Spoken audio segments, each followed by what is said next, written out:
Halo teman-teman, jumpa lagi dengan saya Rince Binu dalam pembahasan soal SKB PGSD 2020. Hari ini saya akan membahas soal-soal yang berkaitan dengan berpikir kritis, teori Albert Bandura, dan teori Lev Vygotsky. Jangan lupa subscribe dan bunyikan loncengnya ya. Terima kasih.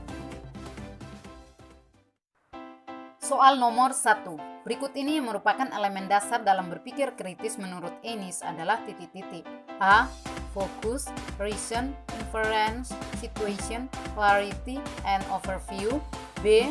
Reason, flexibility, clarity, novelty, and overview. C.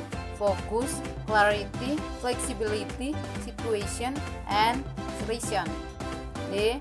Focus, reason, inference, flexibility, overview, and novelty. Jawabannya adalah A.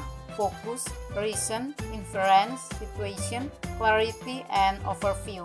Pembahasan menurut Ennis 1996, elemen dasar dalam berpikir kritis disingkat menjadi FRISCO, yakni focus, reason, inference, situation, clarity, and overview. Soal nomor 2. Dalam pembelajaran IPA, Pak Rudi akan melatih siswanya berpikir kritis dengan menggambarkan situasi keadaan di sekitar siswa, memperhatikan isu-isu yang berkembang, membuat pertanyaan-pertanyaan, serta menampilkan permasalahan. Cara yang dilakukan Pak Rudi berdasarkan elemen berpikir kritis berada pada tahap titik-titik. A. Inference, B. Focus, C. Clarity, D. Overview. Jawabannya adalah B. Fokus. Pembahasan menurut Ennis 1996, fokus berarti memperhatikan atau menggambarkan situasi, isu-isu, pertanyaan, masalah atau hal-hal penting yang ada. Jadi tahapan yang dilakukan Pak Rudi dalam pembelajaran IPA berdasarkan tahapan berpikir kritis, yaitu adalah pada tahapan fokus. Soal nomor 3. Tahap berpikir kritis di mana melatih siswa untuk meninjau kembali, memeriksa secara menyeluruh apa yang sudah ditemukan, diputuskan, dipertimbangkan, dan disimpulkan disebut titik-titik. A. Inference, B. Situation, C. Clarity, D. Overview. Jawabannya adalah D. Overview atau peninjauan. Pembahasan overview atau peninjauan adalah tahap di mana siswa memeriksa secara menyeluruh apa yang sudah ditemukan, diputuskan, dipertimbangkan, dipelajari, dan disimpulkan. Soal nomor 4. Teori pembelajaran sosial atau social learning theory dikemukakan oleh titik-titik. A. Albert Bandura, B. Vygotsky, C. Piaget, D. Brunner. Soal nomor 5. Karakteristik teori pembelajaran sosial atau social learning theory adalah titik-titik. A. Kognitif, B. Stimulus dan respon, C. Modeling atau peniruan, D. Asimilasi dan akomodasi. Jawabannya adalah B. Modeling atau peniruan. Pembahasan teori pembelajaran sosial menurut Bandura adalah tindakan belajar melalui proses mengamati dan meniru perilaku dan sikap orang lain sebagai model. Teori ini juga dikenal sebagai teori peniruan atau modeling. Soal nomor 6. Berikut ini yang merupakan contoh dari aplikasi teori belajar sosial anak, kecuali titik-titik. A. Seorang anak yang sangat mengidolakan artis Korea sehingga meniru gaya berpakaian dan gaya berbicara artis tersebut. B. Ketika seorang anak melihat bapaknya merokok, ia akan mencoba untuk merokok juga. C. Guru memberikan pujian kepada siswa yang pandai. D. Seorang anak meniru teladan gurunya untuk datang sekolah tepat waktu. Jawabannya adalah C. Guru memberikan pujian kepada siswa yang pandai. Pembahasan teori pembelajaran sosial menurut Bandura adalah tindakan belajar melalui proses mengamati dan meniru perilaku dan sikap orang lain sebagai model. Teori ini juga dikenal sebagai teori peniruan atau modeling.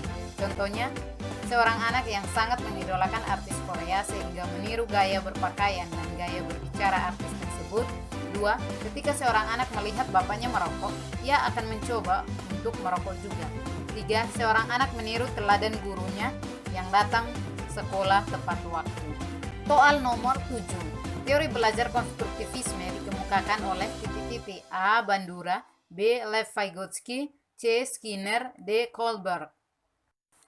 Jawabannya adalah B. Lev Vygotsky. Pembahasan teori konstruktivisme dikemukakan oleh Lev Vygotsky.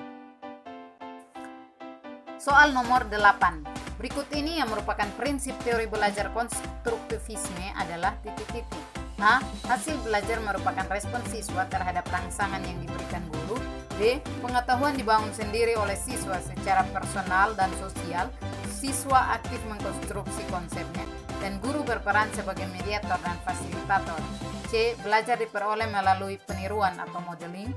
D. Belajar merupakan proses melakukan perubahan tingkah laku. Jawabannya adalah B. Pengetahuan dibangun sendiri oleh siswa secara personal dan sosial. Siswa aktif mengkonstruksi konsepnya dan guru berperan sebagai mediator dan fasilitator. Pembahasan prinsip-prinsip teori belajar konstruktivisme adalah 1.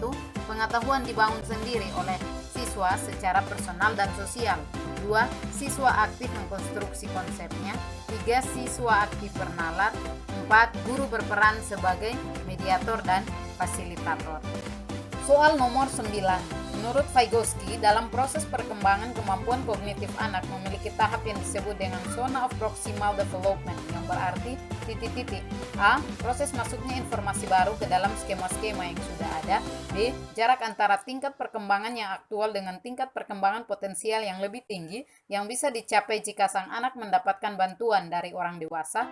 C. Proses belajar di mana siswa memanipulasi objek konkret secara langsung. D. Proses menyesuaikan skema-skema yang sudah ada agar cocok dengan skema sebelumnya untuk mengelola informasi-informasi baru. Jawabannya adalah B. Jarak antara tingkat perkembangan yang aktual dengan tingkat perkembangan potensial yang lebih tinggi yang bisa dicapai jika sang anak mendapatkan bantuan dari orang dewasa.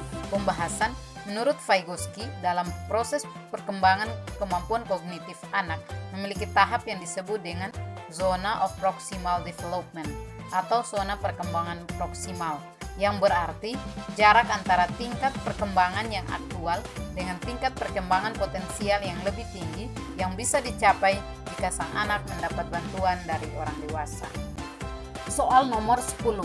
Pemberian bantuan kepada siswa selama tahap awal pembelajaran dan kemudian secara perlahan bantuan tersebut dikurangi dengan memberikan kepada anak untuk mengambil alih tanggung jawab setelah ia mampu mengerjakan sendiri disebut A. Scaffolding, B. Asimilasi, C. Akomodasi, D. Equilibrium. Jawabannya adalah A. Scaffolding.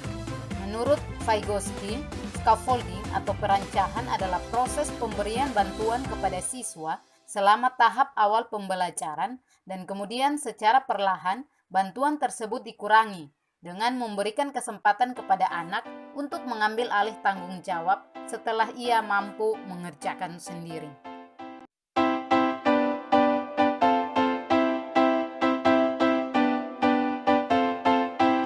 Terima kasih sudah menonton.